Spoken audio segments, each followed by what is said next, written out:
Aujourd'hui, on va se pencher un peu plus en détail sur la carte qui nous attend ce week-end. On évoquera aussi une rumeur concernant l'UFC New York qui arrive dans une dizaine de jours. Et on parlera bien sûr de toutes les actualités majeures du jour. Nous sommes le jeudi 7 novembre 2024. C'est le moment MMA. Soyez tous les bienvenus.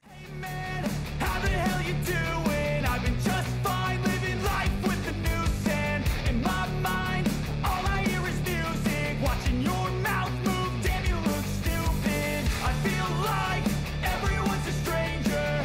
Small talk with your narcissist. Ce week-end, je vous en ai déjà parlé, mais c'est les débuts de l'ancien double champion du ONE FC, Reiner Derider. Il va affronter le vétéran Gerald Merchert. Et puis le plan est plutôt simple hein, pour lui, il va y aller à fond, idéalement faire des dégâts debout, l'amener au sol rapidement et puis l'étrangler dans la foulée. D'ailleurs, il est très heureux d'affronter un vétéran parce que premièrement, il pense que le battre lui permet ensuite de demander des gros noms de la catégorie, mais aussi parce qu'il y a énormément de vidéos sur lui, ce qui lui permet de mieux préparer ce combat. On peut comprendre. Il a aussi répété hein, que c'était compliqué pour lui de trouver des adversaires au ONE FC et que c'est une des raisons qui l'a poussé à rejoindre l'UFC. Et on peut comprendre hein, qu'à 34 ans, tu ne peux plus te permettre vraiment de rester loin de l'octogone pendant trop longtemps. Et puis une des grandes questions, c'est va-t-il réussir à faire le poids? Lui qui n'a pas combattu dans cette catégorie depuis 2018, mais dans des catégories supérieures. Bon écoutez, on peut être rassuré, en tout cas il a tenu à nous rassurer. S'il ne combattait pas en moins de 84 kilos dans son ancienne orga, c'est parce qu'il y avait des clauses de réhydratation et que ça aurait été beaucoup trop compliqué pour lui, mais il est convaincu que les poids moyens sont vraiment sa vraie catégorie de compétiteur. Mais il n'exclut pas quand même de remonter en moins de 93 si un combat de dernière minute s'offrait à lui. Et puis pour vous dire à quel point son désir d'activité est fort, il s'est dit prêt à combattre dès la semaine prochaine à New York en cas de forfait d'un combattant. Et puis il a conclu en disant qu'il n'avait pas besoin d'une simple victoire ce week-end, mais d'une grosse victoire.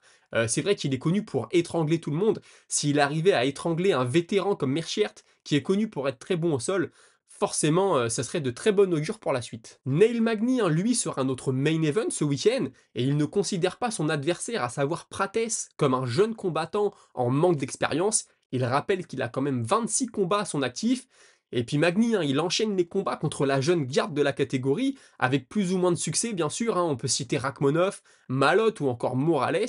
Il a expliqué que c'était son souhait, il veut prouver qu'il a toujours sa place dans l'élite, et ne se voit pas, pour le citer, affronter des combattants qu'il est sûr de battre. Voilà, il ne veut pas être mis que face à des vétérans, il veut se challenger, continuer à prouver qu'il fait partie de l'élite. Et puis concernant le combat en lui-même, il reconnaît un très bon kickboxing à Prates, mais il se dit prêt à utiliser tout son arsenal technique pour en venir à bout. On sait que Magny, il aime bien mixer les choses, il a plutôt un bon cardio, donc c'est vrai qu'il serait avisé de s'en servir. Et puis enfin, il raconte passer plus de temps à regarder ses propres combats, à étudier ses propres erreurs, et puis plutôt qu'à étudier ses adversaires, il dit voilà, j'aime bien regarder les combats que j'ai perdus et comprendre qu'est-ce que j'ai mal fait, qu'est-ce que mon adversaire a bien fait et comment j'aurais pu l'empêcher de faire. Donc ça fait partie de sa stratégie, de sa préparation. Et puis j'ai appris que c'était un ancien militaire qui a commencé à s'entraîner à l'époque avec Matt Hughes, qui avait ouvert une salle proche de chez lui. Et voilà, il aimait beaucoup les sports de combat. Dans l'armée, il était déjà là-dedans. Et puis quand il a eu l'opportunité de s'entraîner avec l'élite, il a compris que son destin était plutôt dans la cage que dans l'armée. Son adversaire, hein, Carlos Prates, lui, il a combattu 4 fois en 10 mois. Il aimerait être un peu moins actif en 2025. Premièrement, pour soigner quelques blessures, mais aussi parce qu'il pense qu'il pourrait rentrer dans le top 15 en cas de victoire ce week-end et que les choses vont devenir un peu plus stratégiques. Le niveau d'adversité va monter aussi. Et, je pense qu'il a plutôt raison là-dessus. Il parle quand même hein, de 2 ou 3 combats l'année prochaine avec une volonté d'être sur la carte australienne. Donc je pense que si tu combats 3 fois l'année, on peut parler d'un combattant très actif. Il reconnaît d'ailleurs à Magny une grosse expérience, mais aussi un cardio et des stratégies de combat de haut niveau. Ce week-end, il juge vital de bien défendre les takedowns pour lui, et il a pour ambition d'infliger de gros dégâts en striking. Il pense qu'avec cette stratégie, son adversaire va se rendre compte qu'il ne pourra pas tenir 25 minutes, qu'il ne pourra pas résister à ses frappes pendant 25 minutes. Il va donc se jeter pour essayer de finir le combat, et ça lui donnera à lui de l'espace pour le contrer. C'est en tout cas ce qu'il pense. Moi, c'est un combat que j'ai hâte de voir. Je vous avais parlé quand Magny avait affronté Malotte de la malédiction du vétéran, le vétéran qui revient. Est-ce qu'il peut le faire aussi contre Prates? Je ne sais pas, mais j'espère qu'on va avoir un beau combat et qu'on va avoir un Prates qui va se faire challenger. On reviendra hein, sur cette UFC un peu plus tard dans l'épisode, Mais on va se projeter un peu avec l'UFC 310 maintenant et Michael Chiesa qui va affronter Max Griffin. Il pense que la clé du combat, ça va être son cardio et la pression qu'il va lui faire subir. Et puis point assez intéressant, pardon, il sait que Griffin s'entraîne avec Anthony Hernandez, qu'il considère comme un des meilleurs grappleurs de la catégorie. Il estime que son style et celui d'Hernandez présentent des similitudes et qu'il va donc devoir procéder à quelques ajustements pour surprendre Griffin. La dernière fois qu'on l'a vu dans l'octogone, c'était face à Tony Ferguson, pardon. Je parle bien de Michael Chiesa, et il raconte que ce combat lui a redonné confiance en lui, l'a convaincu qu'il pouvait toujours affronter l'élite. Avant ça, il était sur 3 défaites de suite, c'était une première dans sa carrière. Il a travaillé avec un psychologue du sport, on en avait déjà parlé à l'époque, et ça l'a vraiment aidé à traverser cette période. Et puis sinon, actuellement, il n'est pas classé à l'UFC, et même s'il assure n'avoir jamais refusé personne, il avoue en souriant que de toute façon, au vu de sa situation actuelle, il n'est pas en mesure de choisir ses adversaires, et n'a d'autre choix de toute façon que d'accepter ce que l'UFC lui propose. Sinon, on a Alexandre Pantoja qui s'est exprimé sur Figueiredo, et il explique que si Figueiredo gagnait la ceinture chez les poids coqs, il serait très motivé à monter pour se prouver à lui-même qu'il est capable de battre Figueiredo. Ce serait un combat de Brésilien, Figueiredo qui a été champion dans la catégorie actuelle de Pantoja. C'est vrai que ça ferait une belle histoire. Maintenant, personnellement, je ne vois pas vraiment Figueiredo prendre la ceinture. Après, Pantoja, ça fait déjà un petit moment qu'il est au top, qu'il défend. Donc il y aurait peut-être une certaine logique pour lui à monter un jour ou un autre. La rumeur sur l'UFC New York, c'est que Renato Moicano a posté Chandler ou Charles out, donc en dehors du combat. Appelez-moi en 10 jours, le temps c'est de l'argent. Donc est-ce qu'il sait quelque chose? Est-ce qu'il a entendu quelque chose? Personnellement, je serais assez déçu si Chandler ou Oliveira étaient blessés, surtout si c'est Chandler, ça serait vraiment un comble après avoir attendu McGregor pendant si longtemps, être blessé pour son retour. D'ailleurs, il a posté des photos récemment de Chandler, il est impressionnant physiquement. J'espère que c'est faux. Après, Moicano Oliveira ou Moicano Chandler, je prends aussi. Mais voilà, l'histoire nous donnait un Oliveira Chandler. J'espère pour les deux que ce combat va se faire. Sinon, une photo de Fares Ziam et Saladin Parnasse à l'entraînement. Voilà, quand on a l'élite des combattants français qui s'entraînent ensemble, je trouve que ça tire tout le monde vers le haut et c'est une très bonne chose. Brandon Moreno, suite à sa victoire du week-end dernier, avait été call par Manel Capé. En conférence de presse, il a dit: «Ah, mais je crois que Capé a un combat prévu.» Voilà, il n'avait pas trop épilogué. Il est revenu là-dessus chez Ariel Helwani. Il a dit que si Capé gagnait son combat prévu au mois de décembre, il le combattrait à la suite. Donc c'est sport de sa part, parce que peut-être qu'un combat pour le titre va lui être proposé. Ou voilà, Capé, il avait perdu contre Mokaev dernièrement. Il n'avait pas fait un super combat, on va être honnête. Donc pour Moreno, je sais pas si ça le fait monter dans les classements, mais de toute façon, c'est une catégorie, il y a tellement de monde, tout le monde s'est déjà affronté. C'est plutôt fair play de la part de Moreno d'accepter d'affronter Manel Capé. Kamaru Usman qui tweet Troublemaker, donc faiseur de troubles, je viens bientôt. Alors est-ce que c'est une allusion à l'UFC 310? Est-ce qu'il va prendre Rakhmonov? Est-ce qu'on s'y dirige? Je ne sais pas. Mais voilà, Kamaru Usman qui confirme son intention de revenir. Donc est-ce que ça va se faire au mois de décembre? Je ne sais pas. Brice Mitchell qui nous dit qu'il a parlé avec le boss aujourd'hui, donc on comprend Dana White. Il a un combat qui arrive et on va tous aimer ce combat. Donc je ne sais pas ce que ça va être. Brice Mitchell, il est chez les poids plumes pour information. Combattant que j'adore, je trouve, je l'ai déjà dit, qu'il est pas assez concentré sur sa carrière, il a trop de distractions. J'espère que ça va changer, je pense qu'il doit avoir 30 ans là à mon avis Mitchell, ou en tout cas il en approche. Ça va être un point pivot dans sa carrière, j'espère vraiment le voir enchaîner les victoires et arriver au sommet. Sinon, mauvaise nouvelle pour ce week-end, Cody Garbrandt qui est out. J'ai pas plus d'informations, là j'enregistre, on est le matin, peut-être que ça va tomber d'ici 17h. Mais Cody Garbrandt ne sera pas sur la carte. C'est dommage, je ne pense pas qu'il redeviendra champion, mais tu sais que lui, il peut t'offrir un chaos de dingue à un moment. On le sait, il était prévu pour être co-main event. On parlait de sa descente aux enfers hier, et ben écoutez, il est pas prêt de s'en sortir. Et puis la dernière news du jour, c'est Colby Covington qui aurait fait savoir à l'UFC qu'il était prêt à affronter Shafkat au mois de décembre pour sauver la soirée ensuite au forfait de Bilal Muhammad. Est-ce que c'est vrai? Je ne sais pas, mais ça ferait un super combat Covington contre Shafkat si Covington s'entraîne depuis un moment et que Covington bat Shafkat. Alors là, bon bah là, ceux qui aiment pas Covington, je suis désolé pour vous, mais on va s'en bouffer, il va aller chanter dans toutes les émissions qu'il est le plus fort, qu'il est le meilleur, qu'il s'est fait voler. On connaît Colby Covington.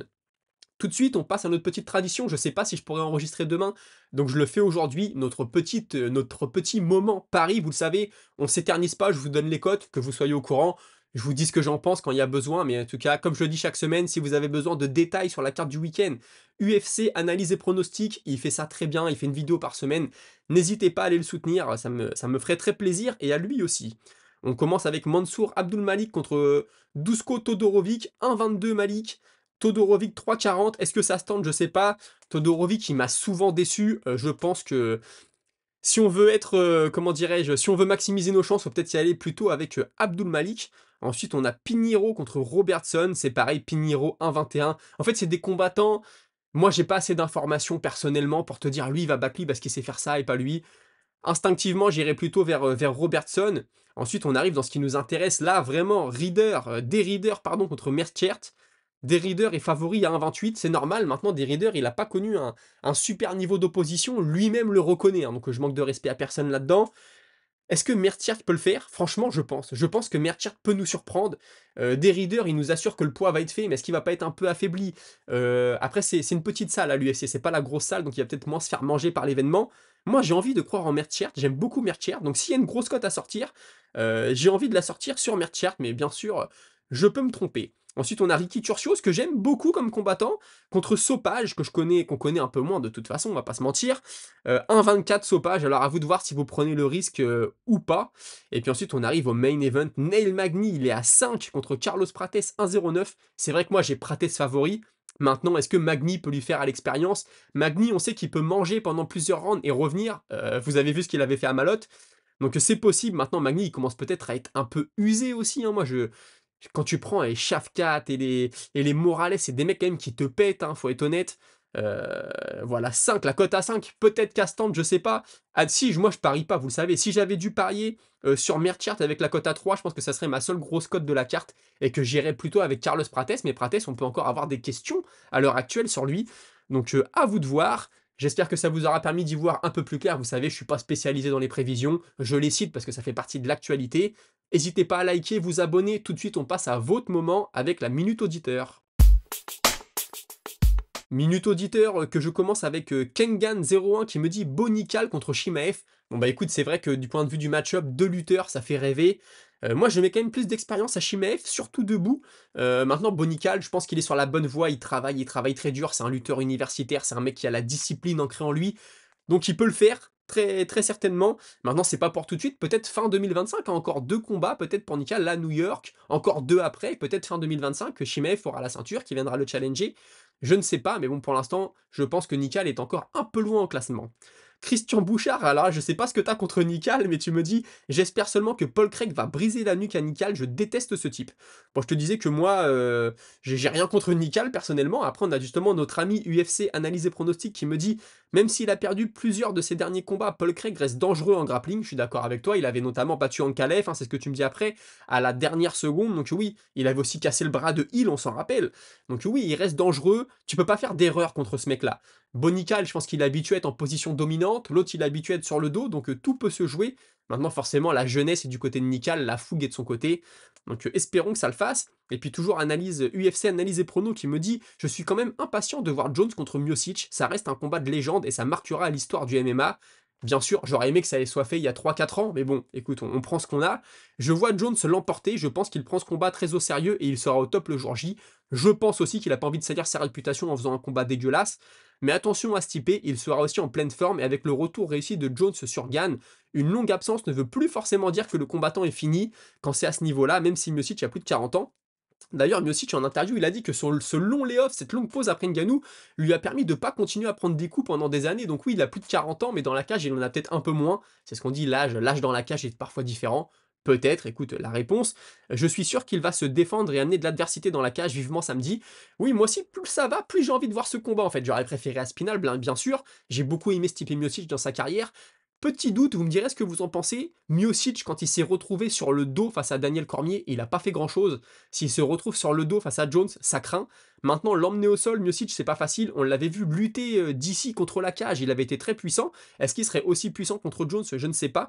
Mais il a souvent des bons game plans, hein, Miocic, il sait s'adapter en cours de combat. On se rappelle son deuxième combat contre DC. Il avait complètement renversé la table. Donc écoutez, finalement, j'ai hâte de voir ce combat. I Love Sweden qui me dit je me disais que Jones allait prendre sa retraite après le combat de Miocic. La ceinture sera vacante. Gann Volkov 3 semaines après. Gane Volkov 2, 3 semaines après. Je me dis, le gagnant affronte Aspinal pour la ceinture Undisputed. Manon aura un title shot aussi, et pourquoi pas un événement de l'UFC numéroté en France, début d'année, avec Gane et Manon pour une ceinture, ce serait incroyable. Ce serait incroyable, j'y crois pas trop au pay-per-view en France, surtout que les deux sont pas champions, ce serait des challengers. J'y crois pas trop, puis si c'est un pay-per-view en pleine nuit, ça me ferait un peu chier, pour être honnête avec toi. Maintenant, oui, je pense que Volkov et Gane ont une carte à jouer, hein. Si les deux se retirent, Cyril Gane, il s'est pas mal fait cracher dessus dernièrement, mais je suis convaincu qu'en cas de retraite de Miocic et Jones, Gane va être, s'il bat Volkov, le prochain à prendre Aspinal. Tout peut se passer, mais je pense qu'il a quelque chose à jouer. Et Manon, bah là, j'espère qu'elle va avoir son title shot. Toutes les étoiles toutes les planètes semblent être alignées. Alignées, pardon. Samuel Francin, je voulais te demander que penses-tu par rapport à l'UFC 310. Penses-tu que le main event sera Pantoja ou quelqu'un peut-il sauver le main event, par exemple Pereira? Bah écoute, Pereira, il semblerait que l'UFC ne veuille pas. En plus, il a dit qu'il était encore blessé à la main, Pereira. Bon, après, on le connaît, tout est possible. Moi, perso, j'espère que Rakhmonov va rester sur la carte. Je pense qu'ils vont lui trouver un remplaçant et que potentiellement, s'il n'y a pas de ceinture intérim en jeu, Pantoja va passer main event. Ça ferait de la logique. Je lui souhaite. Maintenant, écoute, j'espère que Rakhmonov va rester sur la carte. Franchement, on ne l'a pas vu de l'année 2024. J'espère qu'il aura au moins un combat cette année. Écoutez, merci d'avoir suivi. On se retrouve, j'espère demain, c'est pas sûr, mais sinon la semaine prochaine, à partir de mardi, pour débriefer la carte du week-end et se plonger dans l'UFC New York, comme on dit. Merci à tous d'avoir suivi. Passez une bonne soirée. Salut!